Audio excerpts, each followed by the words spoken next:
자, 하고 여러분, 지난 시간에 저희는 로마서에 대한 바울과 로마서에 대한 전반적인 개괄적인 내용에 대해서 살펴보았습니다. 자, 이번 시간에는 두 번에 걸쳐서 로마서에 담긴 바울 복음에 대해서 좀 더 상세하게 자세하게 한번 살펴보려고 합니다. 로마서가 굉장히 복잡하지만 전체적인 구조를 여러분들이 이해하고 바울의 신학적인 경향성을 이해한다면 로마서가 또 쉽게 이해가 될 수가 있습니다. 또 그렇게 크게 생각하는 것처럼 어려운 책은 아닙니다. 그래서 이번 강의에서는 대략 한 7가지 주제를 가지고 제가 한번 강의를 해보려고 합니다. 첫 번째는 하나님의 의와 인류, 하나님의 의의 개념이 굉장히 중요하다 그랬죠. 복음 안에는 뭐다? 하나님의 의가 계시되고 있다. 그래서 하나님의 의의 개념이 굉장히 중요하다. 여기서 인류와 연관해서 하나님의 의는 어떤 의미가 있을까? 자, 두 번째는 이제 칭의라고 하는 개념 여러분 많이 들어보셨죠? 이신칭의, 의로워진다라고 칭해지는 것. 요거는 조금 제한적인 개념인데 두 가지 측면에서 제가 선포적인 측면과 관계적인 측면에서 한번 설명을 해 볼 겁니다. 그리고 의로워진 새 인류의 현재와 미래에 대해서 바울이 로마서 5장에서 8장에 걸쳐서 이게 지금 로마서의 제일 중심부고 제일 중요한 내용이죠. 여기서 지금 바울은 의로워진 새 인류의 현재와 미래에 대해서 설명을 하고 있는데 이 부분에 대해서도 한번 저희가 자세히 살펴볼 것입니다. 그리고 이제 바울의 기독론의 핵심이죠. 아담 기독론. 예수, 새 아담과 새 인류, 이게 지금 로마서 5장의 12절에서 21절에 자세하게 설명이 되고 있는데 로마서 전체를 지탱하는 기독론적인 축입니다. 그래서 이 부분 제가 책도 썼습니다. 바울의 아담 기독론과 새 관점에서 책도 썼는데 이 내용에 대해서 간략하게 한번 우리가 살펴보겠습니다. 그 다음에 이제 우리가 보고 싶은 것은 예수복음과 율법, 예수님이 전달한 예수에 관한 복음하고 바울이 전한 예수 복음하고 율법 그리고 성령 그리고 이스라엘에 대한 과거의 약속 이렇게 해서 한번 살펴보려고 합니다. 그래서 로마서의 핵심적인 내용들이 다 담겨 있습니다.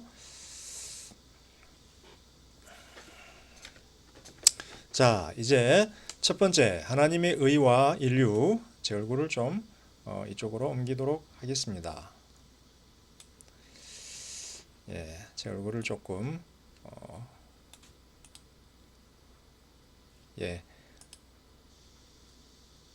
여러분 하나님의 의와 인류라고 하는 주제를 가지고 여러분들하고 한번 내용을 살펴보려고 하는데요.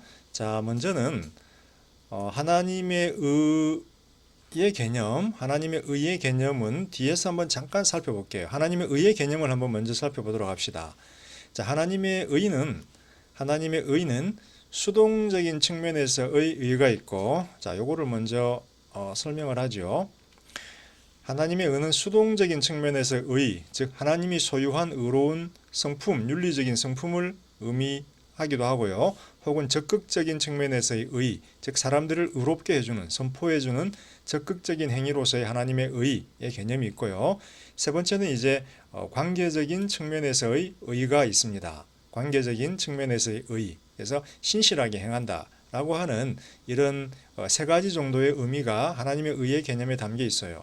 전통적으로는 우리가 수동적인 측면에서 하나님이 소유한 의로운 성품이라고 하는 윤리적인 개념으로, 수동적인 의의 개념으로 전통적으로 생각했지만 이제 바울 신학에서 관계적인 측면, 그 다음 적극적인 의롭게 해주시는 분, 이 두 가지가 새롭게 강조가 됐습니다. 그래서 이 내용을 여러분들이 염두에 좀 두었으면 좋겠고요.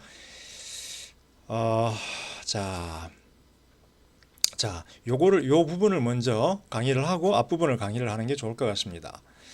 자, 그래서 하나님의 의의 수동적인 측면에서의 의는 하나님이 소유한 의로운 성품을 이야기합니다.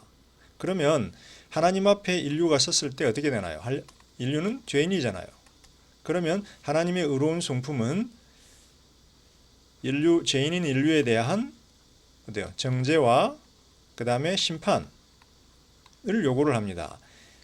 그래서 만약 하나님이 인류를 구원해주고 싶다면 정죄와 심판의 문제를 해결을 해야 합니다. 따라서 의로운 하나님, 공의의 하나님은 속죄의 제물을 요구를 하지요. 왜? 인류를 살려주고 싶으면 인류가 져야 할 죄에 대한 정죄와 심판의 문제를 누군가가 대신 해결해 주어야 된다라는 거죠. 그래서 예수님이 인류의 죄에 대한 속죄의 제물로 돌아가셨다라는 거죠.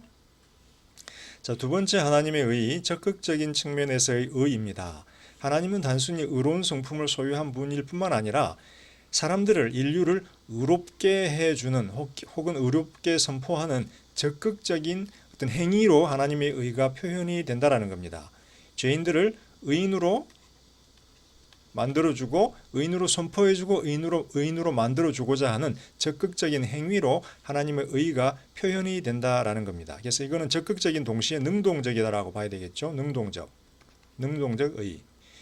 그 다음에 이제 세 번째, 최근 바울 신학에서 굉장히 강조가 되었던 것인데요. 관계적인 측면에서의 하나님의 의입니다. 이거는 뭐냐면 언약에 신실하게 행한다라는 거죠. 예를 들어서 저와 여러분이 언약을 했어요. 그러면 제가 그 언약을 지키면 저는 의로운 사람이 되는 거고, 제가 그 언약을 못 지키면 불의한 사람이 되는 거예요.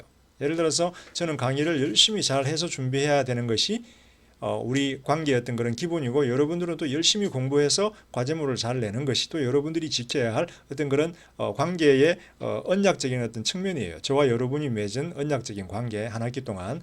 따라서 제가 강의를 충실하게 준비하지 않는다면 저는 관계적인 측면에서 여러분 앞에서 의롭지 않은 거예요. 근데 제가 잘 준비를 한다면 제가 의롭다라는 것, 즉 내가 우리들이 세운, 여러분하고 제가 세운 수업에 대한 언약적인 관계에 신실하게 행했다라고 하는 측면이 되는 거예요. 그건 여러분도 마찬가지예요.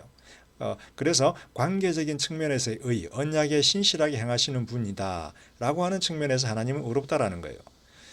그런데 하나님의 언약은 과거 이스라엘과 세운 언약이 있고 피조물과 세운 언약이 있어요. 이스라엘의 하나님으로서 세운 언약, 피조물의 창조주로서 세운 언약이 있어요. 그래서 이 언약이 하나님은 신실하게 행하셔야 돼요. 그 신실함의 표현으로 어떻게 했다? 예수를 보내셨다. 왜? 이스라엘의 언약 그리고 율법 안에 하나님의 새로운 백성을 새롭게 하시고 창조하시고 구원하시고 예수를 통해서 이루는 거예요. 피조물들이 파괴가 됐어요. 피조물들을 하나님께서 창조주로서 돌보실 거예요. 그 창조주로서의 언약 예수를 보내신 거예요. 새 아담인 거예요. 새 아담. 그죠? 첫 번째 아담을 통해서 피조 세계가 깨어져 버렸는데 새 아담 예수를 통해서 피조 세계를 회복한다라는 거예요. 그래서 이런 측면에서의 의를 여러분들이 조금 기억을 해주셨으면 좋겠다. 그럼 우리가 칭의라고 부르는 것, 이것의 의미는 뭘까? 과거에는 선포적인 의미로 우리가 이해를 했어요. 의롭다라고 선포되는 거예요. 하나님이 의로운 성품을 가지고 있듯이 우리도 하나님 앞에서 의롭다라고, 즉 무죄라고 의롭다라고 선포가 되는 거예요. 이거는 법정적인 개념이죠. 법정에서 재판관이 딱 심판을 해가지고 당신은 무죄야 라고 선포를 하는 거예요.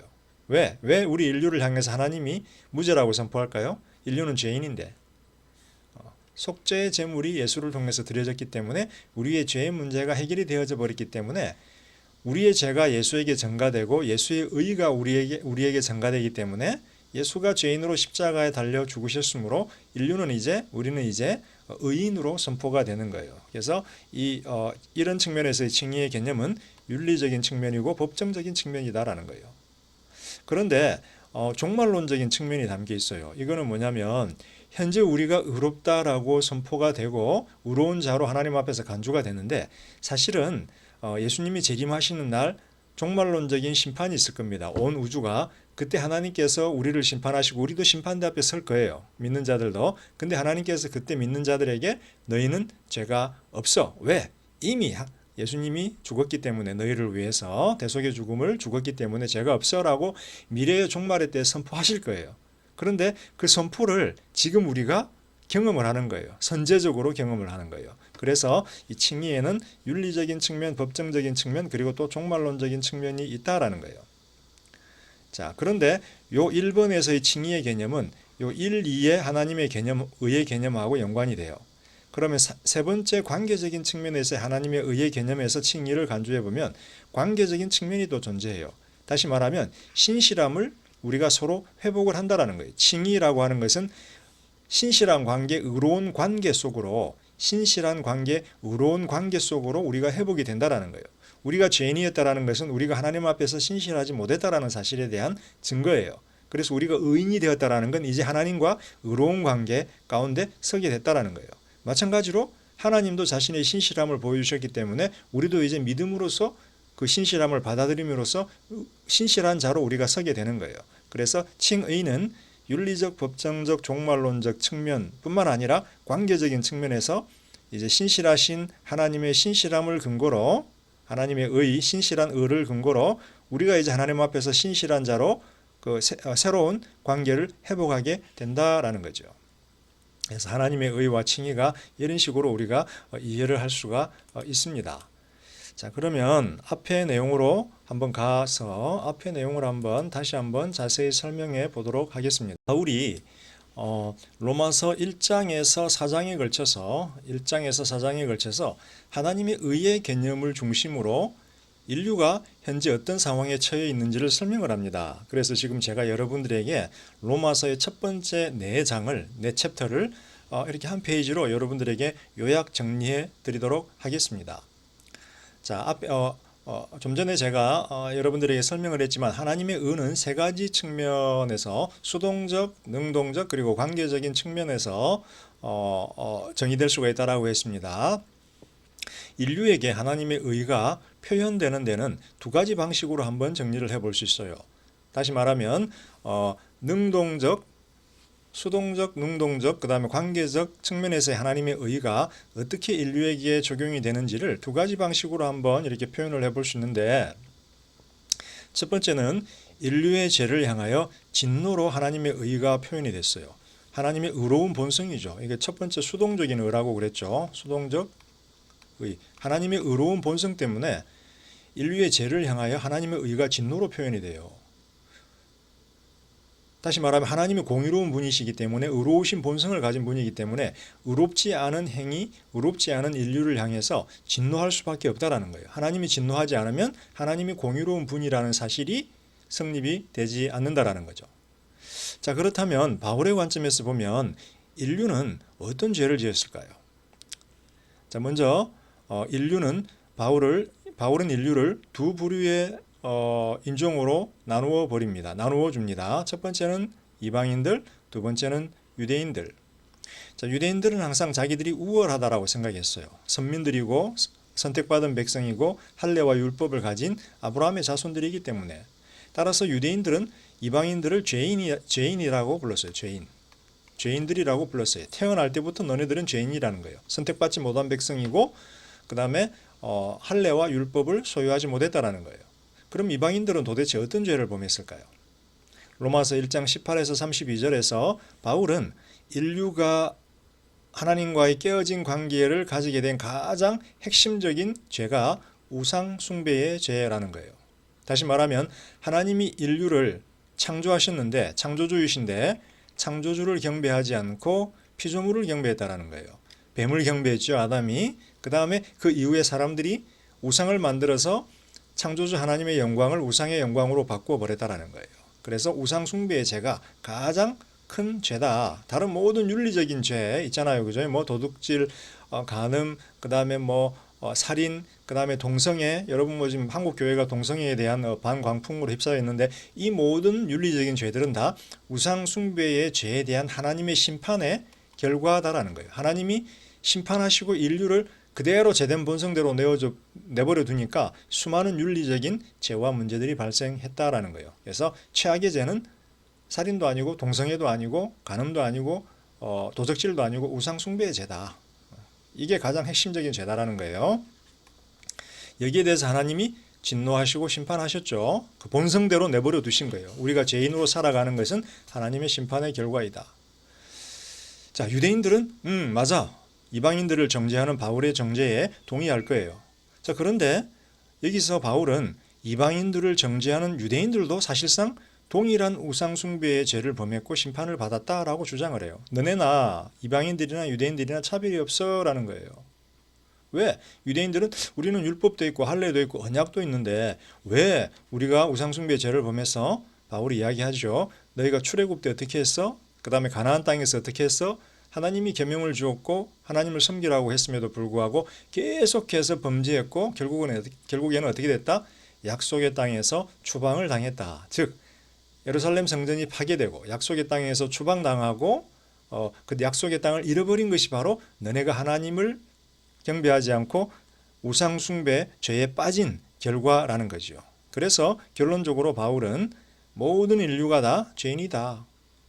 이방인이나 유대인이나 차별이 없다. 모든 인류가 다 죄인이다. 하나님 앞에서 라고 선포를 하게 됩니다. 자, 이렇게 인류의 죄를 향한 진노로 하나님의 의가 표현이 됩니다. 여기서 끝났다면 인류에게 구원은 존재하지 않았겠죠. 하나님의 의는 뭐다? 수동적인 의일 뿐만 아니라 능동적인 인류를 구원해 주시고자 하는 능동적인 의를 가지신 분이고 동시에 관계적인 측면에서의 의를 소유하신 분이다. 즉 하나님은 인류를 의롭다라고 의로운 존재들로 바꾸어 주시기를 원하고 그 의로운 존재로 바꾸어 주시고자 하는 동기 이면에는 하나님의 관계적 측면에서의 신실함으로 표현되는 의를 소유하신 분이다. 하나님은 창조주로서 그 다음에 이스라엘의 하나님 언약의 하나님으로서 이방인과 유대인들 모두에게 자신의 신실함을 보이시고 그들을 의로운 자들로 만들어 주시기를 원한다. 따라서 하나님의 의는 구원으로 처음에는 진로가 아니죠. 진로는 큰일 납니다. 자, 진노로 표현이 되었고 두 번째는 구원으로 하나님의 의가 표현되었다라고 바울이 이제 3장에서 이야기를 합니다. 그래서 1, 2장에서는 이렇게 이야기하고 1, 2, 3장 초반에서는 하나님의 진노, 그 다음에 3장 후반부부터 4장까지는 하나님의 구원, 의가 어떻게 표현됐는지 두 가지 방식으로 바울이 설명을 한다. 자, 하나님의 신실함의 표현을 위해서 하나님은 예수를 온 땅으로 보냅니다. 창조주로서 언약의 하나님으로서 자신의 신실함을 표현하기 위해서 예수를 보내고 예수를 통해서 하나님의 의가 인류에게 주어집니다. 즉 죄인된 인간의 죄의 문제를 해결하죠. 예수가. 그리고 예수의 의가 인류에게 전가되고 예수 안에서 인류는 의로운 존재들로 선포가 됩니다. 그런데 여기서 믿음의 기능이 굉장히 중요하다라고 제가 이야기했습니다. 그래서 믿음이라고 하는 것은 단순히 정신일도 화사불성해서 그냥 하나님을 단순히 신뢰하는 것, 그런 측면에서의 믿음이 아니죠. 흔들리지 않는 마음이 아니죠. 믿음은 하나님이 예수를 통해서 우리에게 구원을 베풀어 주셨다라고 하는 하나님의 구원 선포, 복음 선포에 대한 수용, 긍정적인 수용의 반응을 의미합니다. 자, 거기에는 제가 뭐가 있다고 그랬어요? 하나님의 구원에 대한 긍정적인 수용의 반응 이면에는 인류의 자기부정, 철저한 자기부정이 들어간다라는 거 제가 이야기를 했습니다. 나의 행위로, 나의 노력으로, 나의 능력으로 내가 내 구원을 이룰 수 없다라는 거죠. 그래서 믿음은 인간의 또 다른 행위, 율법의 행위, 인간의 또 다른 행위가 되지 않고 전적인 자기부정에 근거한 하나님의 구원의 적극적인 수용이라는 겁니다. 그러면 여러분들은 이렇게 질문할 수 있겠죠. 영적으로 죽어 있는 인류가 어떻게 믿음의 반응을 할 수 있습니까? 맞아요. 바울의 관점에서 보면 영적으로 살아나야 믿음의 반응을 하는 거예요. 그래서 복음을 듣는 순간 어떻게 된다? 복음을 듣는 순간 성령께서 내 마음에서 역사를 하는 거예요. 우리 마음에서. 그래서 구원은 어떤 측면에서는 자유의지, 인간의 자유의지로 결정되는 것 같지만 자유의지에 선행하여 하나님의 선택이 있다. 하나님의 애정과 선택이 있다. 이게 바울의 신학이에요. 자, 이제 바울은 로마서 4장에서 이신칭이 믿음으로 의로워진 존재의 가장 중요한 성경적인 증거로 아브라함을 듭니다. 자, 놀라운 사실은 아브라함이 하나님 앞에서 의롭다라고 칭함을 받은 것은 무엇 때문이다? 하나님의 약속을 믿었기 때문이다. 아브라함이 칭의를 받은 그 순간 아브라함은 유대인이었다, 이방인이었다? 아브라함은 이방인이었다. 그러니까 지금 아브라함은 이방인들도 포함하고 유대인들도 포함을 하는 거예요. 유대인들은 아브라함의 육체적인 자녀들, 이방인들은 아브라함의 약속의 영적인 자녀들로 포함이 될 수 있는 거예요. 그래서 아브라함의 예를 들고 있다. 자, 여기서 우리는 한 가지 질문을 한번 던져볼 필요가 있어요. 그것은 뭐냐면 지금 하나님의 신실함이 예수를 통해서 하나님의 신실함이 하나님의 의가 표현된다라고 이야기를 했어요. 그래서 이게 지금 핵심 질문이죠. 바울복음의 핵심 질문인데 왜 예수의 희생이 하나님의 구원을 주는 의 혹은 신실함의 표현이 되는가라는 질문이죠. 굉장히 중요하죠. 자, 여기 보면은 십자가 앞에 예수님이 벽화죠. 양을 한 마리 쥐고 있어요. 자, 요거는 예수님이 하나님의 어린 양이라고 하는 것을 상징적으로, 그림적으로 그림을 통해서 보여주고 있습니다. 어린 양은 희생의 제물로 구약에서 쓰여졌죠. 자, 예수의 희생은 인류의 죄의 문제를 해결하기 위해서였어요. 대속의 죽음이라고 하죠. 대속의 죽음. 죄인들의 죄를 자신이 대신 속해서 죽고 자신의 의로움이 인류에게 허락이 되어져서 전가되어져서 인류가 이제 하나님 앞에서 죄인이 아니라 의인이 된 거예요. 그런데 예수를 희생한 분은 누구예요? 예수와 하나님의 관계는 아들이고 아버지예요. 예수를 희생하기로, 아들을 희생하기로 결정한 분은 바로 하나님 아버지라는 거예요. 다시 말하면 예수의 희생은 인류를 향한 하나님 자신의 신실한 사랑의 표현인 거예요. 하나님 자신의 희생이에요. 예수님이 희생당했지만 어떻게 보면 아들을 희생하신 하나님 자신의 희생이에요. 예수는. 그래서 예수의 희생은 인류를 향한 하나님의 신실한 사랑의 표현이다라는 거예요.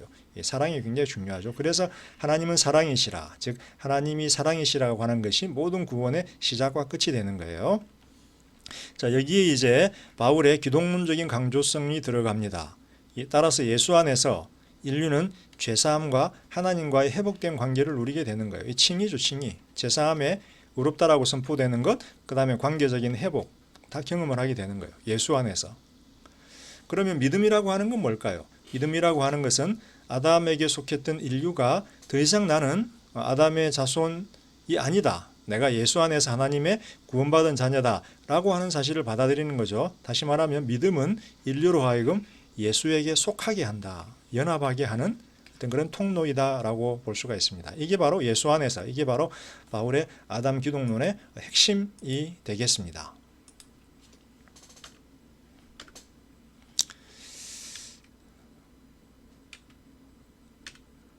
네.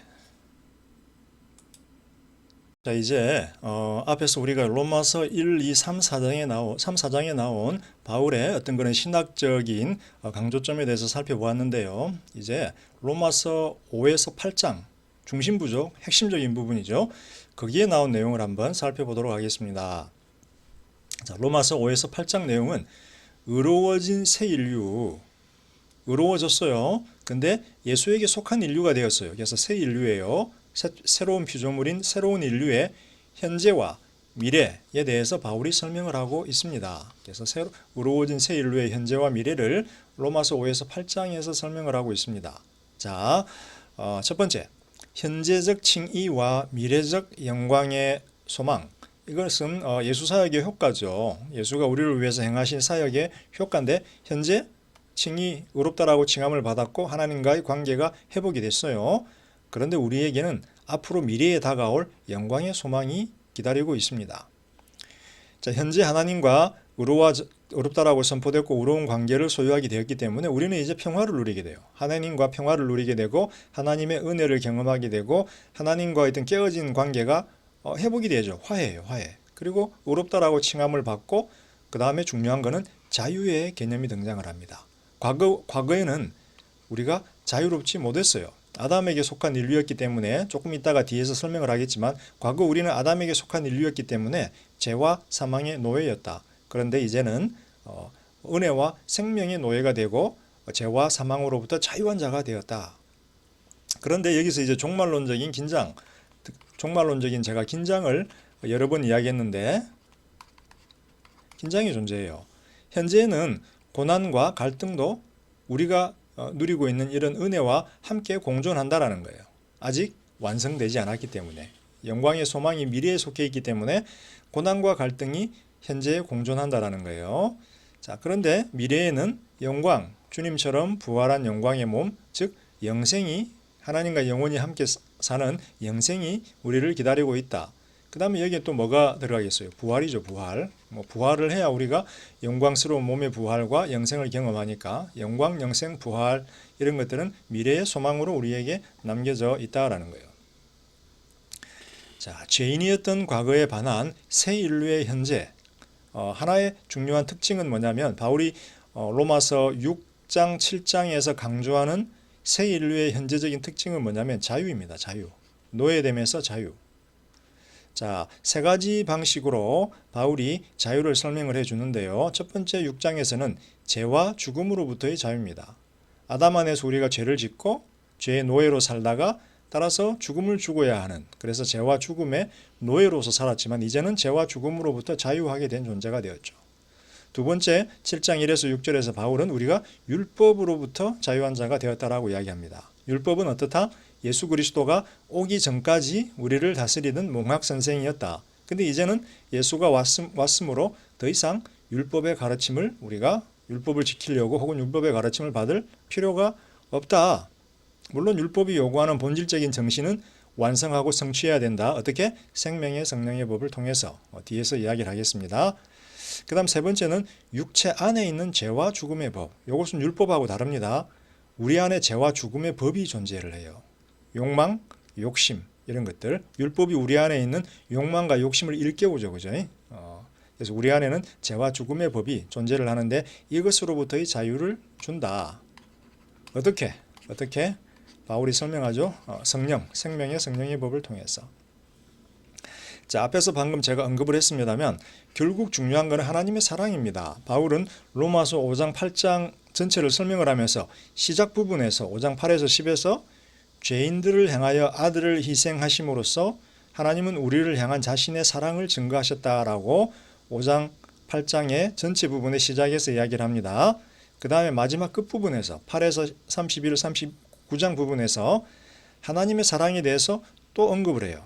하나님의 사랑은 어떤 것도 끊을 수 없다라는 거죠. 과거나 현재나 미래의 그 어떤 것도 끊을 수 없다. 그러므로 우리의 미래 구원은 견고하고 확실하다. 하나님의 사랑에 근거하고 있기 때문에. 그래서 하나님의 사랑이라고 하는 것은 바울이 제시하는 예수 복음의 핵심 개념이에요. 하나님은 사랑이다. 하나님은 의로우신 분이지만 하나님의 의로우심의 배경 속에는 하나님의 사랑이 존재하는 거예요. 그리고 하나님의 사랑은 인류 구원의 시작과 끝이다라는 거예요. 하나님은 사랑이시다. 자, 여러분 이렇게 해서 저희가 로마서 첫 번째 강의 부분을 마쳤고요. 이제 다음 시간에는 아담 기독론, 그 다음에 그 이후에 여러 가지 것들에 대해서 한번 또 살펴보도록 하겠습니다. 여러분 수고했습니다.